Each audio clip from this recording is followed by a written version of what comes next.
Whoa, let's fix that quickly. Alright folks, welcome to another beer review.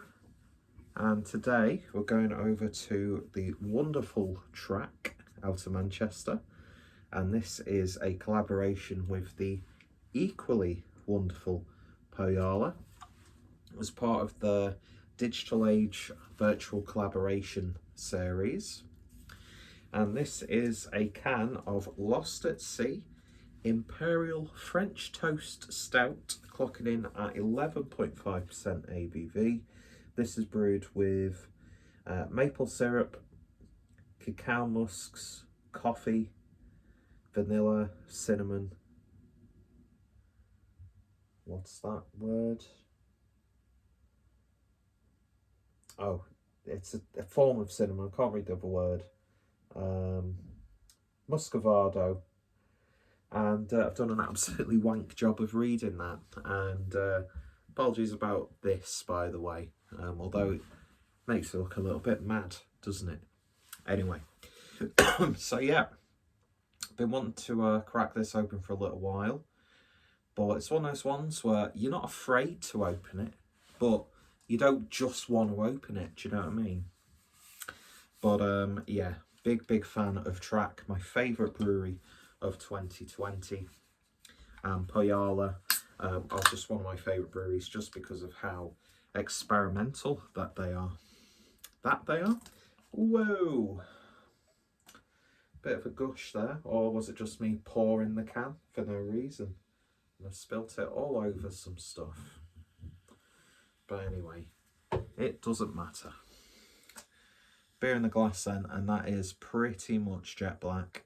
Head dissipated really quickly. Lovely sort of brown chocolate milk foam was coming out as I was pouring that. Looks very oily, clinging to the sides. Let's give it a sniff. Cinnamon comes through. Cacao's there. Yeah, you get that.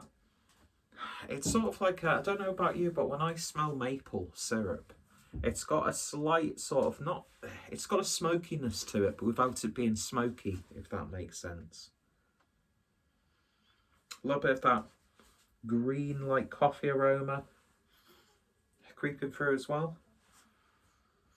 It's a really nice and balanced sniff, to be honest. Nothing's like screaming out or anything like that. It smells good though. It smells indulgent. Subtle yet indulgent. So without any further ado, let's give it a taste.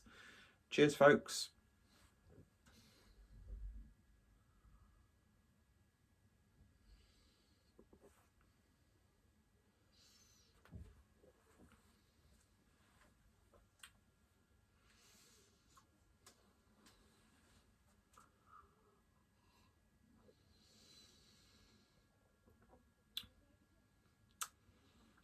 Yeah, that's good. That's very good. Just like the nose, I'm coughing all over the place. Just have to bear me 1 second. I'll just quickly wipe this so it doesn't get sticky. Okay, it's a notebook that I was given, so I don't want to ruin it.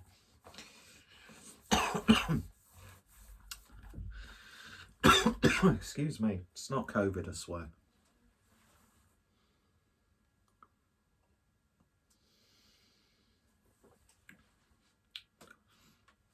But yeah, just like the nose, there's not like one defining flavour note that overrides everything else. And it is really rather quite subtle and reined in, but full of character. You're getting each individual element to this beer just blended beautifully together.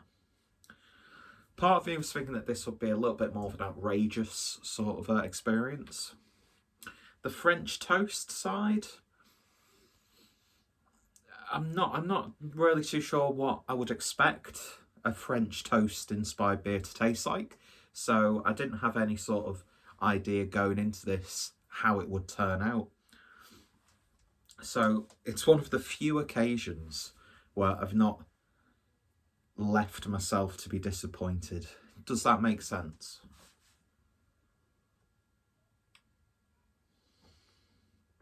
Silky smooth body. It's not as big and bold as I thought it would be. And it almost has the character of like a barrel-aged beer. It does. It's got, I don't know. Maple syrup comes out a little bit more on the aftertaste, as maple syrup tends to do. Coffee gives it a bit of like a herbal element. It's not overly sweet either, which is good.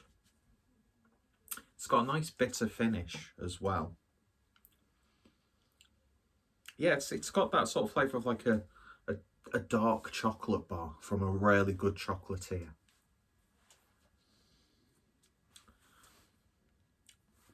It is warming as it goes down.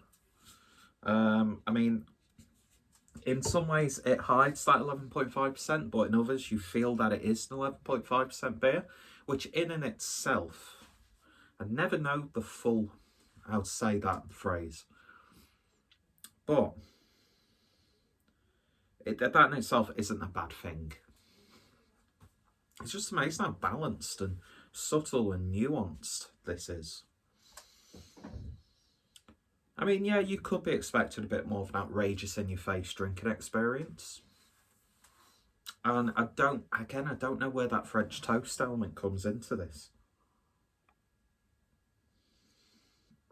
But mind you, it reminds me of a really good breakfast-style stout.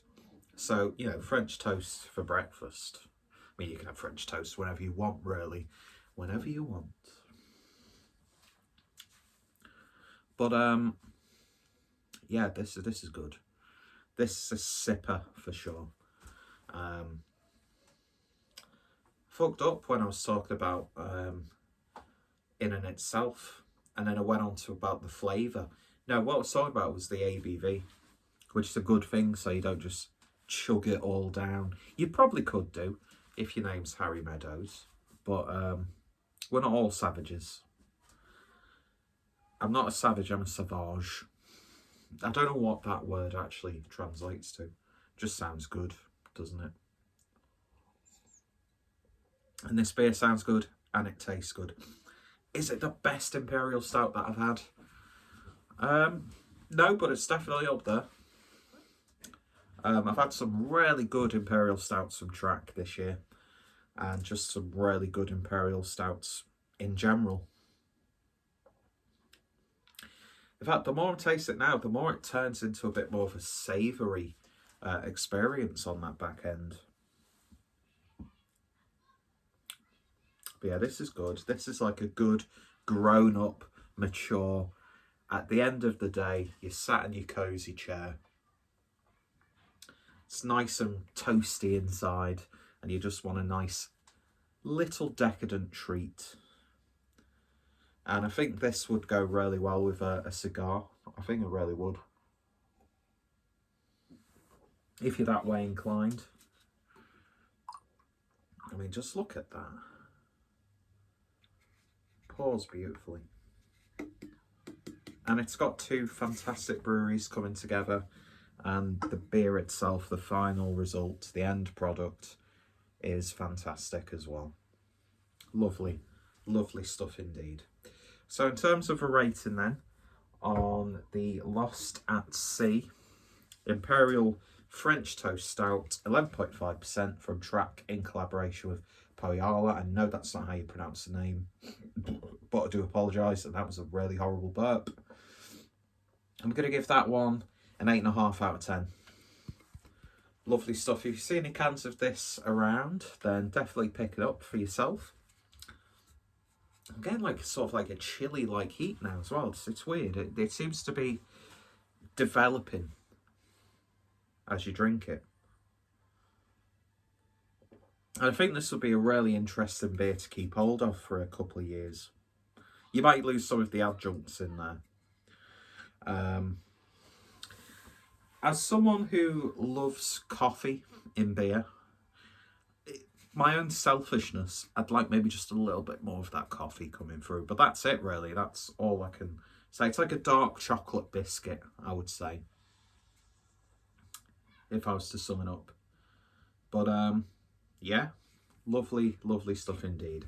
So if you've tried this, then let me know your thoughts, opinions down below. Go check out Track and Põhjala. I'll put their links in the description. Bought this direct from Track, so their web shop will be in the description as well. I've got loads of Track reviews on the channel. I've got quite a few Põhjala reviews. I want more because I love that brewery. I love both breweries. So go have a look on the channel as well, which is over that way, obviously indicated by my head nod. And yeah, if you've tried it, let me know your thoughts, opinions down below. And thank you for watching, and I shall hopefully see you all later. Bye bye, and hopefully I'll have better hair in the next video.